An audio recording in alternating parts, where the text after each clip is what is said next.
ನಮಸ್ಕಾರ ಸ್ನೇಹಿತರೆ, ನಮ್ಮ ಮೈಥಾಲಜಿ ಮೀಡ್ಸ್ ಮೀ ಚಾನೆಲ್ಗೆ ನಿಮಗೆಲ್ಲರಿಗೂ ಸ್ವಾಗತ. ಕರ್ನಾಟಕದ ಧಾರ್ಮಿಕ ಮತ್ತು ಆಧ್ಯಾತ್ಮಿಕ ಪರಂಪರೆಯಲ್ಲಿ ಅನೇಕ ಮಹಾನ್ ಸಂತರು ತಮ್ಮ ಜೀವನವನ್ನೇ ಜನರ ಸೇವೆಗೆ ಅರ್ಪಿಸಿದ್ದಾರೆ. ಅಂತಹ ಮಹಾನ್ ಸಂತ ಪರಂಪರೆಯಲ್ಲಿ ಅತ್ಯಂತ ಗೌರವದಿಂದ ಸ್ಮರಿಸಲ್ಪಡುವ, ಆದರದಿಂದ ಹೇಳುವ ಹೆಸರು ಸದ್ಗುರು ಶ್ರೀ ಸಿದ್ಧಾರೂಢ ಸ್ವಾಮೀಜಿ. ಹುಬ್ಬಳ್ಳಿಯ ಪವಿತ್ರ ಭೂಮಿಯಲ್ಲಿ ತಮ್ಮ ತಪಸ್ಸು, ಜ್ಞಾನ, ವೈರಾಗ್ಯ, ದಾಸೋಹ ಮತ್ತು ಮಾನವೀಯತೆಯ ಮೂಲಕ ಸಾವಿರಾರು ಜನರ ಜೀವನಕ್ಕೆ ಕಲ್ಯಾಣದ ದಾರಿ ತೋರಿದ ಮಹಾತ್ಮರು. ಅವರ ಜೀವನ ನಮಗೆ ಕೇವಲ ಭಕ್ತಿಯನ್ನಲ್ಲ, ಜ್ಞಾನ, ಸಮಾನತೆ, ಸೇವೆ, ವೈರಾಗ್ಯ ಮತ್ತು ಆತ್ಮ ಸಾಕ್ಷಾತ್ಕಾರದ ಮಾರ್ಗವನ್ನು ತೋರಿಸುತ್ತದೆ. ಈಗ ನಾವು ತಿಳಿದುಕೊಳ್ಳುವಂತಹ ಮಾಹಿತಿ ಅವರ ಪವಿತ್ರ ಪುಣ್ಯ ಸ್ಮರಣೆಯ ಸಂದರ್ಭದಲ್ಲಿ ಅವರ ಜನನ, ಬಾಲ್ಯ, ಗುರುಸೇವೆ, ತಪಸ್ಸು, ಆಧ್ಯಾತ್ಮಿಕ ಸಾಧನೆ, ಹುಬ್ಬಳ್ಳಿಯೊಂದಿಗೆ ಅವರ ಸಂಬಂಧ, ಅವರ ಬೋಧನೆ, ದಾಸೋಹ ಪರಂಪರೆ ಮತ್ತು ಇಂದಿನ ಪೀಳಿಗೆಗೆ ಅವರು ನೀಡುವ ಸಂದೇಶವನ್ನು ತಿಳಿದುಕೊಳ್ಳೋಣ ಬನ್ನಿ. ಸಿದ್ಧಾರೂಢ ಸ್ವಾಮೀಜಿ ಯಾರು? ಶ್ರೀ ಸಿದ್ಧಾರೂಢ ಸ್ವಾಮೀಜಿ ಅವರ ಜೀವನವು 19ನೇ ಶತಮಾನದ ಕರ್ನಾಟಕದ ಸಂತ ಪರಂಪರೆಯಲ್ಲಿ ಮಹತ್ವದ ಸ್ಥಾನ ಪಡೆದಿದೆ. ಲಭ್ಯವಿರುವ ಜೀವನ ಚರಿತ್ರಾ ಮೂಲಗಳ ಪ್ರಕಾರ ಅವರು 1836 ಮಾರ್ಚ್ 26ರಂದು ಜನಿಸಿದರು. ಅವರ ಬಾಲ್ಯದ ಹೆಸರು ಸಿದ್ಧ ಎಂದು ಹೇಳಲಾಗುತ್ತದೆ. ಅವರ ಜನ್ಮಸ್ಥಳ ಚಾಳಕಾಪುರ ಪ್ರದೇಶವೆಂದು ಜೀವನ ಚರಿತ್ರೆಗಳಲ್ಲಿ ಉಲ್ಲೇಖಿಸಲಾಗಿದೆ. ಬಾಲ್ಯದಿಂದಲೇ ಅವರಿಗೆ ಅಸಾಮಾನ್ಯ ಲೌಕಿಕ ಜೀವನಕ್ಕಿಂತ ಆಧ್ಯಾತ್ಮಿಕ, ಅಲೌಕಿಕ ಜೀವನದ ಬಗ್ಗೆ ಹೆಚ್ಚಿನ ಆಸಕ್ತಿ ಮತ್ತು ಎಂದು ಪರಂಪರೆಯಲ್ಲಿ ಸಂತರು ಹೇಳುತ್ತಾರೆ. ಬಹಳ ಚಿಕ್ಕ ವಯಸ್ಸಿನಲ್ಲೇ ಅವರು ಮನೆ ಮತ್ತು ಲೌಕಿಕ ಬಂಧನಗಳಿಂದ ದೂರವಾಗಿ ಗುರುವನ್ನು ಹುಡುಕಲು ಮಾರ್ಗವನ್ನು ಹಿಡಿದರು ಎಂಬುದು ಅವರ ಜೀವನ ಚರಿತ್ರೆಯಲ್ಲಿ ಪ್ರಮುಖ ಅಂಶ. ಇದು ಸಾಮಾನ್ಯ ಬಾಲಕನ ಜೀವನವಲ್ಲ, ಇದು ಆತ್ಮಜ್ಞಾನದ ಹುಡುಕಿದ ಒಬ್ಬ ಸಾಧಕನ ಜೀವನದ ಆರಂಭ. ಗುರು ಸೇವೆಯ ಮಹತ್ವ. ಸಿದ್ಧಾರೂಢ ಸ್ವಾಮೀಜಿ ಅವರ ಜೀವನದಲ್ಲಿ ಗುರು ಅತ್ಯಂತ ಪ್ರಮುಖ ಸ್ಥಾನ ಪಡೆದಿದ್ದಾರೆ. ಅವರು ಗಜದಂಡ ಸ್ವಾಮೀಜಿ ಅವರನ್ನು ಗುರುವಾಗಿ ಸ್ವೀಕರಿಸಿ ಅವರ ಆಶ್ರಮದಲ್ಲಿ ಸೇವೆ ಸಲ್ಲಿಸಿದರು ಎಂದು ಜೀವನ ಚರಿತ್ರಾ ಮೂಲಗಳು ಹೇಳುತ್ತವೆ. ಸನಾತನ ಭಾರತೀಯ ಪರಂಪರೆಯಲ್ಲಿ ಗುರು ಎಂದರೆ ಕೇವಲ ಪಾಠ ಹೇಳುವ ವ್ಯಕ್ತಿಯಲ್ಲ. ಗುರು ಎಂದರೆ ಅಜ್ಞಾನದಿಂದ ಜ್ಞಾನಕ್ಕೆ ಕರೆದೊಯ್ಯುವ ಮಾರ್ಗದರ್ಶಕ. ಗುರು ಆಗಿರುತ್ತಾರೆ. ಗುರು ಸೇವೆಯನ್ನು ವಿನಯ ಬರುತ್ತದೆ. ಗುರುವಿನ ಸೇವೆಯಿಂದ ವಿನಯ, ಆದರ, ಸತ್ಕಾರ ಭಾವನಾ ಗುಣಗಳು ಬರುತ್ತವೆ. ವಿನಯದಿಂದ ಜ್ಞಾನ ಬೆಳೆಯುತ್ತದೆ. ಜ್ಞಾನದಿಂದ ಅಹಂಕಾರ ಕಡಿಮೆಯಾಗುತ್ತದೆ. ಅಹಂಕಾರ ಕಡಿಮೆಯಾದಾಗ ಆತ್ಮತತ್ವವನ್ನು ಅರಿಯುವ ದಾರಿ ತೆರೆದುಕೊಳ್ಳುತ್ತದೆ. ಸಿದ್ಧಾರೂಢ ಸ್ವಾಮೀಜಿಯವರ ಜೀವನದಲ್ಲಿ ಈ ಗುರು ಪರಂಪರೆ ಬಹಳ ಮುಖ್ಯ ಕೇಂದ್ರಿತವಾಗಿದೆ. ಭಾರತಾದ್ಯಂತ ಆಧ್ಯಾತ್ಮಿಕ ಪ್ರವಾಸ. ಗುರುವಿನ ಆಶೀರ್ವಾದ ಪಡೆದ ನಂತರ ಅವರು ಭಾರತದ ವಿವಿಧ ಭಾಗಗಳಲ್ಲಿ ಸಂಚರಿಸಿ ಸಾಧನೆ ಮತ್ತು ಆಧ್ಯಾತ್ಮಿಕ ಜ್ಞಾನವನ್ನು ಹಂಚಿಕೊಂಡರು ಎಂದು ಪರಂಪರೆಯಲ್ಲಿ ಹೇಳಲಾಗಿದೆ. ಉತ್ತರದಲ್ಲಿ ಕಾಶ್ಮೀರದಿಂದ ದಕ್ಷಿಣದ ಕನ್ಯಾಕುಮಾರಿವರೆಗೆ ಅವರು ಸಂಚರಿಸಿದರು ಎಂಬ ಉಲ್ಲೇಖ ಜೀವನ ಚರಿತ್ರೆಗಳಲ್ಲಿ ಕಂಡುಬರುತ್ತದೆ. ಈ ಪ್ರವಾಸದ ಉದ್ದೇಶ ಕೇವಲ ತೀರ್ಥಯಾತ್ರೆ ಅಲ್ಲ, ಜನರಲ್ಲಿ ಆಧ್ಯಾತ್ಮಿಕ ಜಾಗೃತಿ ಮೂಡಿಸುವುದು, ಅಜ್ಞಾನವನ್ನು ದೂರ ಮಾಡುವುದು ಮತ್ತು ಆತ್ಮಜ್ಞಾನದ, ಆತ್ಮತತ್ವದ ಜ್ಞಾನವನ್ನು, ಮಾರ್ಗವನ್ನು ತೋರಿಸುವುದು ಅವರ ಜೀವನದ ಪ್ರಮುಖ ಧ್ಯೇಯವಾಗಿತ್ತು ಎಂದು ಅವರ ಪರಂಪರೆಯಲ್ಲಿ ವಿವರಿಸುತ್ತದೆ. ಹುಬ್ಬಳ್ಳಿ ಅವರ ತಪೋಭೂಮಿ. ಕೊನೆಗೆ ಸಿದ್ಧಾರೂಢ ಸ್ವಾಮೀಜಿ ಹುಬ್ಬಳ್ಳಿಯಲ್ಲಿ ನೆಲೆಸಿದ್ದರು. ಇಲ್ಲಿ ಅವರು ಸುತ್ತಲೂ ಭಕ್ತರ ದೊಡ್ಡ ಸಮುದಾಯವನ್ನು ನಿರ್ಮಾಣವಾಯಿತು. ಜನರು ಅವರ ಬಳಿ ಬರುತ್ತಿದ್ದರು. ಯಾರೋ ಮನಸ್ಸಿನ ಶಾಂತಿಗಾಗಿ, ಯಾರೋ ಒಬ್ಬರು ಆಧ್ಯಾತ್ಮಿಕ ಮಾರ್ಗದರ್ಶನಕ್ಕಾಗಿ, ಮತ್ತೆ ಯಾರೋ ಜೀವನದ ಸಂಕಷ್ಟಗಳಿಗೆ ಧೈರ್ಯ ಪಡೆಯಲು. ಹುಬ್ಬಳ್ಳಿಯಲ್ಲಿರುವ ಶ್ರೀ ಸಿದ್ಧಾರೂಢ ಸ್ವಾಮೀಜಿಯವರ ಮಠ ಈಗಲೂ ಅವರ ಸ್ಮರಣೆ ಮತ್ತು ಸಮಾಧಿಯ ಪ್ರಮುಖ ಕೇಂದ್ರವಾಗಿದೆ. ಈ ಮಠ ಕೇವಲ ಒಂದು ಧಾರ್ಮಿಕ ಸ್ಥಳವಲ್ಲ, ಇದು ಭಕ್ತಿ, ಜ್ಞಾನ, ಸೇವೆ, ದಾಸೋಹ ಪರಂಪರೆಯ ಕೇಂದ್ರ ಬಿಂದು. ಅದ್ವೈತದ ಸಂದೇಶ.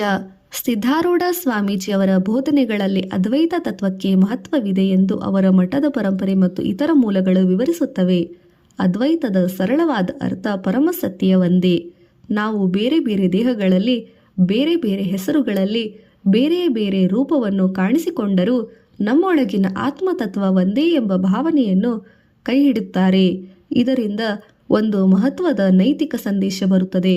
ನಾವು ಇನ್ನೊಬ್ಬರನ್ನು ತಿರಸ್ಕರಿಸುವ ಮೊದಲು ಅವನಲ್ಲಿರುವ ಅದೇ ದೈವಿಕ ಚೈತನ್ಯವಿದೆ ಎಂದು ಅರಿತುಕೊಳ್ಳಬೇಕು. ಆದ್ದರಿಂದ ಜಾತಿ, ಮತ, ಭಾಷೆ, ಬಡತನ, ಶ್ರೀಮಂತಿಕೆ ಇವುಗಳ ಆಧಾರದ ಮೇಲೆ ಮನುಷ್ಯನನ್ನು ಅಳೆಯಬಾರದು. ಸಮಾನತೆಯ ಸಂದೇಶ. ಸಿದ್ಧಾರೂಢ ಸ್ವಾಮೀಜಿಯವರ ಪರಂಪರೆಯಲ್ಲಿ ಜಾತಿ ಭೇದದ ವಿರೋಧ ಮತ್ತು ಸಮಾನತೆಯ ಭಾವನೆಗೆ ವಿಶೇಷ ಸ್ಥಾನವಿದೆ. ಅವರ ಜೀವನದ ಕುರಿತು ಲಭ್ಯವಿರುವ ಮೂಲಗಳು ಅವರು ಎಲ್ಲರನ್ನೂ ಸಮಾನವಾಗಿ ನೋಡುತ್ತಿದ್ದರು ಎಂದು ದಾಖಲಿಸಲಾಗುತ್ತದೆ. ಅವರ ಶಿಷ್ಯರಲ್ಲಿ ವಿವಿಧ ಇಲಾಖೆಗಳಲ್ಲಿ ಹಿನ್ನೆಲೆಯಲ್ಲೂ ಜನರಿದ್ದಾರೆ. ಇದು ನಮಗೆ ಒಂದು ದೊಡ್ಡ ಪಾಠ ಕಲಿಸುತ್ತದೆ. ದೇವರ ಮುಂದೆ ಎಲ್ಲರೂ ಸಮಾನರು. ನಾವು ದೇವಸ್ಥಾನದಲ್ಲಿ ದೇವರಿಗೆ ಹೂವು ಅರ್ಪಿಸುವ ಮೊದಲು ನಮ್ಮ ಹೃದಯದಲ್ಲಿರುವ ದ್ವೇಷವನ್ನು ತೆಗೆದುಹಾಕಬೇಕು. ಆಗ ಮಾತ್ರ ನಮ್ಮ ಹೃದಯದ ಅಂತರಂಗದಲ್ಲಿರುವ ದೇವರು ನಮಗೆ ದರ್ಶನ ನೀಡಲು ಸಾಧ್ಯ. ಒಬ್ಬ ಮನುಷ್ಯನನ್ನು ಅವನ ಜಾತಿಯಿಂದ ಅಲ್ಲ, ಅವನ ಗುಣ ಕರ್ಮದಿಂದ ಅವನನ್ನು ಗೌರವಿಸಬೇಕು. ಅನ್ನದಾಸೋಹ. ಸಿದ್ಧಾರೂಢರ ಮಹಾನ್ ಪರಂಪರೆ. ಸಿದ್ಧಾರೂಢ ಸ್ವಾಮೀಜಿಯವರ ಹೆಸರಿನೊಂದಿಗೆ ಅತ್ಯಂತ ಆಳವಾಗಿ ಸಂಪರ್ಕವಾಗಿ ಹೊಂದಿರುವ ಅನ್ನದಾಸೋಹ. ಹಸಿದವರಿಗೆ ಅನ್ನ ನೀಡುವುದು ಅವರ ಪ್ರಥಮ ಆದ್ಯತೆ. ನಮ್ಮ ಸನಾತನ ಸಂಸ್ಕೃತಿಯಲ್ಲಿ ಮಹಾದಾನವೆಂದು ಪರಿಗಣಿಸಲಾಗಿದೆ. ಸಿದ್ಧಾರೂಢ ಮಠದಲ್ಲೂ ದಾಸೋಹದ ಪರಂಪರೆ ಇಂದಿಗೂ ಮುಂದುವರಿಸಲಾಗಿದೆ. ಮಠದ ಬಗ್ಗೆ ಲಭ್ಯವಿರುವ ಮಾಹಿತಿಯಲ್ಲಿ ಭಕ್ತರಿಗೆ ಉಚಿತ ಅನ್ನಪ್ರಸಾದ ನೀಡುವ ಪರಂಪರೆ ಉಲ್ಲೇಖವಾಗಿದೆ. ಇದರ ಸಂದೇಶ ಬಹಳ ಸರಳ. ಹಸಿದವರಿಗೆ ಅನ್ನ ನೀಡುವುದು ದೇವರಿಗೆ ನೈವೇದ್ಯ ಅರ್ಪಿಸುವುದಕ್ಕಿಂತ ಅತಿ ಶ್ರೇಷ್ಠ. ದೇವರಿಗೆ 100 ಹೂವುಗಳನ್ನು ಅರ್ಪಿಸುವುದಕ್ಕಿಂತ ಹಸಿದವರಿಗೆ 1 ಸಾರಿ ಊಟ ನೀಡುವುದು ಕೆಲವೊಮ್ಮೆ ದೊಡ್ಡ ಮಾನವೀಯತೆಯ ಸೇವೆಯಾಗಬಹುದು. ಇದೇ ದಾಸೋಹದ ಮಹತ್ವ. ಸಿದ್ಧಾರೂಢ ಸ್ವಾಮೀಜಿ ಅವರ ಸರಳ ಜೀವನ. ಮಹಾತ್ಮರ ಜೀವನದಲ್ಲಿ ನಮಗೆ ಕಾಣಿಸುವ ಮತ್ತೊಂದು ವಿಶೇಷ ಗುಣ ಅವರ ಸರಳತೆ. ಅವರು ವೈಭವದ ಜೀವನವನ್ನು ಹುಡುಕಲಿಲ್ಲ, ಆರಿಸಲಿಲ್ಲ. ಬದಲಿಗೆ ತಪಸ್ಸು, ಭಕ್ತಿ, ಜ್ಞಾನ, ವೈರಾಗ್ಯ, ಗುರುಸೇವೆ, ಜನಸೇವೆ ಮತ್ತು ಆತ್ಮಜ್ಞಾನ ತತ್ವದ ಮಾರ್ಗವನ್ನು ಇವೇ ಅವರ ಜೀವನದ ಕೇಂದ್ರವಾಗಿದ್ದವು. ಈಗಲೂ ಸಮಾಜದಲ್ಲಿ ನಾವು ಸಂತೋಷವನ್ನು ಬಹಳ ಬಾರಿ ಹಣ, ವಸ್ತು ಮತ್ತು ಬಾಹ್ಯಿಕ ಸ್ಥಾನಮಾನಗಳಲ್ಲಿ ಹುಡುಕುತ್ತೇವೆ. ಆದರೆ ಸಿದ್ಧಾರೂಢ ಸ್ವಾಮೀಜಿಯವರ ಜೀವನ ನಮಗೆ ಹೇಳುತ್ತದೆ, ನಿನ್ನ ಬಳಿ ಎಲ್ಲವೂ ಇದ್ದರೂ ಮನಸ್ಸಿನ ಶಾಂತಿ ಇಲ್ಲದಿದ್ದರೆ ಆ ಸಂಪತ್ತಿನ ಪ್ರಯೋಜನವೇನು? ನಿಜವಾದ ಸಂಪತ್ತು ಭಕ್ತಿ, ಜ್ಞಾನ, ವೈರಾಗ್ಯ. ನಿಜವಾದ ಆಭರಣ ಸದ್ಗುಣ, ಸದ್ವಿಚಾರ, ಸತ್ಕರ್ಮ. ನಿಜವಾದ ಐಶ್ವರ್ಯ ಮನಸ್ಸಿನ ಶಾಂತಿ, ನೆಮ್ಮದಿಯಾಗಿರುತ್ತದೆ. ಸಿದ್ಧಾರೂಢ ಸ್ವಾಮೀಜಿ ಅವರ ಪುಣ್ಯ ಸ್ಮರಣೆ. ಸಿದ್ಧಾರೂಢ ಸ್ವಾಮೀಜಿಯವರು 1929 ಆಗಸ್ಟ್ 21 ಹುಬ್ಬಳ್ಳಿಯಲ್ಲಿ ದೇಹತ್ಯಾಗ ಮಾಡಿದರು ಎಂದು ಲಭ್ಯವಿರುವ ದಾಖಲೆಗಳು ತಿಳಿಸುತ್ತವೆ. ಅವರ ಸಮಾಧಿ ಇಂದಿಗೂ ಹುಬ್ಬಳ್ಳಿಯ ಸಿದ್ಧಾರೂಢ ಮಠದಲ್ಲಿದೆ. ಆದ್ದರಿಂದ ಅವರ ಪುಣ್ಯ ಸ್ಮರಣೆಯ ಸಂದರ್ಭದಲ್ಲಿ ನಾವು ಕೇವಲ ಅವರ ದೇಹತ್ಯಾಗದ ದಿನವನ್ನು ನೆನಪಿಸುವುದಲ್ಲ, ಅವರ ಜೀವನದ ಸಂದೇಶವನ್ನು ನೆನಪಿಸಿಕೊಳ್ಳಬೇಕು. ಅವರನ್ನು ಸ್ಮರಿಸುವ ಅತ್ಯುತ್ತಮ ಮಾರ್ಗ ಅವರ ಬೋಧನೆಗಳನ್ನು ನಮ್ಮ ಜೀವನದಲ್ಲಿ ಅಳವಡಿಸಿಕೊಳ್ಳಬೇಕು. ಸಿದ್ಧಾರೂಢರ ಜೀವನದಲ್ಲಿ ನಾವು ಕಲಿಯಬೇಕಾದ 5 ಪಾಠಗಳು. ಮೊದಲಿಗೆ ಗುರುಭಕ್ತಿ.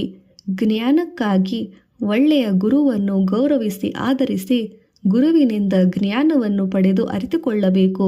ಜ್ಞಾನಕ್ಕಾಗಿ ಹಂಬಲಿಸಬೇಕು. ಆತ್ಮಜ್ಞಾನ. ನಾವು ಯಾರು ಎಂಬ ಪ್ರಶ್ನೆಯನ್ನು ನಮ್ಮೊಳಗೆ ಕೇಳಿ ಅರಿತುಕೊಳ್ಳಬೇಕು.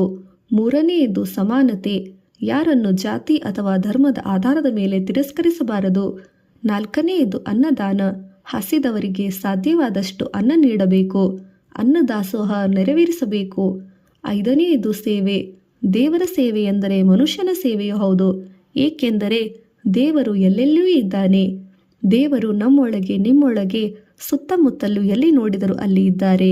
ಈ 5 ಗುಣಗಳು ಜೀವನದಲ್ಲಿ ಅಳವಡಿಸಿಕೊಳ್ಳಬೇಕು. ಅದೇ ಸಿದ್ಧಾರೂಢ ಸ್ವಾಮೀಜಿಯವರು ಸಲ್ಲಿಸುವ ನಿಜವಾದ ಗೌರವ. ಸಿದ್ಧಾರೂಢರ ಸಂದೇಶ. ಮನಸ್ಸಿಗೆ ಶಾಂತಿಯನ್ನು ನೀಡುವುದು ಧ್ಯಾನ, ಸತ್ಸಂಗ, ಆತ್ಮ ಪರಿಶೀಲನೆ ಮತ್ತು ಸತ್ಕಾರ್ಯ. ಸಿದ್ಧಾರೂಢ ಸ್ವಾಮೀಜಿಯವರ ಜೀವನ ಯುವಕರಿಗೆ ಹೇಳುವ ಸಂದೇಶ, ಕನಸನ್ನು ಕಾಣಿರಿ, ಆದರೆ ನಿಮ್ಮ ಮೌಲ್ಯಗಳನ್ನು ಕಳೆದುಕೊಳ್ಳಬೇಡಿ. ಯಶಸ್ಸನ್ನು ಹುಡುಕಿ, ಯಶಸ್ಸಿನ ಜೊತೆಗೆ ನಿಮ್ಮ ಅಹಂಕಾರವನ್ನು ಬೆಳೆಸಿಕೊಳ್ಳಬೇಡಿ. ಸಂಪಾದಿಸಿ, ಆದರೆ ಅಗತ್ಯವಿರುವವರಿಗೆ ಸಹಾಯ ಮಾಡುವುದನ್ನು ಮರೆಯಬೇಡಿ. ಜ್ಞಾನ ಪಡೆದುಕೊಳ್ಳಿ, ಆದರೆ ವಿನಯವನ್ನು ಕಳೆದುಕೊಳ್ಳಬೇಡಿ. ಸಿದ್ಧಾರೂಢ ಸ್ವಾಮೀಜಿಯವರ ಜೀವನವನ್ನು ನೋಡಿದಾಗ ನಮಗೆ ಒಂದು ಸತ್ಯ ಅರಿವಾಗುತ್ತದೆ. ಒಬ್ಬ ಸಂತ ಮಹಾತ್ಮನು ತನಗಾಗಿ ಬದುಕುವುದಿಲ್ಲ, ಸ್ವಾರ್ಥದ ಜೀವನವನ್ನು ಬಯಸುವುದೂ ಇಲ್ಲ ಹಾಗೂ ಬದುಕುವುದೂ ಇಲ್ಲ. ಅವನು ಸಮಾಜಕ್ಕಾಗಿ, ಸಮಾಜದ ಕಲ್ಯಾಣಕ್ಕಾಗಿ ಬದುಕುತ್ತಾನೆ. ತನ್ನ ಆತ್ಮಜ್ಞಾನವನ್ನು ಅವನು ಅರಿತು ಎಲ್ಲರಿಗೂ ಹಂಚುತ್ತಾನೆ ಹಾಗೂ ಪ್ರೀತಿ, ವಿಶ್ವಾಸ, ಜಗತ್ತಿಗೆ ಸದ್ಗುಣಗಳ ಮಹಿಮೆಯನ್ನು ತೋರಿಸುತ್ತಾನೆ ಮತ್ತು ಜನರಿಗೆ ದೇವರ ಕಡೆಗೆ ಸಾಗುವ ದಾರಿಯನ್ನು ತೋರಿಸುತ್ತಾನೆ. ಇಂತಹ ಮಹಾನ್ ಸಂತನ ಪುಣ್ಯ ಸ್ಮರಣೆಯ ಸಂದರ್ಭದಲ್ಲಿ ನಾವು ಹೀಗೆ ಪ್ರಾರ್ಥಿಸೋಣ. ಸದ್ಗುರು ಸಿದ್ಧಾರೂಢ ಸ್ವಾಮೀಜಿಯವರೇ, ನಮ್ಮ ಮನಸ್ಸಿನಿಂದ ಅಹಂಕಾರವನ್ನು ದೂರ ಮಾಡಿರಿ, ನಮಗೆಲ್ಲರಿಗೂ ಜ್ಞಾನವನ್ನು ನೀಡಿರಿ, ನಮ್ಮಲ್ಲಿ ದಯೆ, ಕರುಣೆ, ಅಹಿಂಸಾ ಭಾವನೆಯನ್ನು ಬೆಳೆಸಿರಿ, ಎಲ್ಲರನ್ನು ಸಮಾನವಾಗಿ ನೋಡುವ ದೃಷ್ಟಿಯನ್ನು ನೀಡಿರಿ, ಹಸಿದವರಿಗೆ ಅನ್ನ ನೀಡುವ ಮನಸ್ಸನ್ನು ನೀಡಿರಿ, ಸತ್ಯ ಮತ್ತು ಧರ್ಮದ ನ್ಯಾಯ ಮಾರ್ಗದಲ್ಲಿ ನಡೆಯುವ ಶಕ್ತಿಯನ್ನು ನೀಡಿರಿ. ಓಂ ನಮಃ ಶಿವಾಯ. ಶ್ರೀ ಸದ್ಗುರು ಸಿದ್ಧಾರೂಢ ಸ್ವಾಮೀಜಿಯವರಿಗೆ ಶರಣು ಶರಣಾರ್ಥಿ. ನಿಮ್ಮೆಲ್ಲರಿಗೂ ಸಿದ್ಧಾರೂಢ ಸ್ವಾಮೀಜಿ ಅವರ ಪುಣ್ಯ ಸ್ಮರಣೆಯ ಸಂದರ್ಭದಲ್ಲಿ ಹೃತ್ಪೂರ್ವಕ ನಮಸ್ಕಾರಗಳು.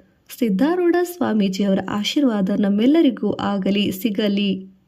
ಶ್ರೀ ಸದ್ಗುರು ಸಿದ್ಧಾರೂಢ ಸ್ವಾಮೀಜಿಯವರ ಕೃಪೆ ನಮ್ಮೆಲ್ಲರ ಮೇಲೆ ಇರಲಿ. ಶ್ರೀ ಸಿದ್ಧಾರೂಢ ಸ್ವಾಮೀಜಿಗೆ ಶರಣು ಶರಣಾರ್ಥಿ. ಓಂ ನಮಃ ಶಿವಾಯ.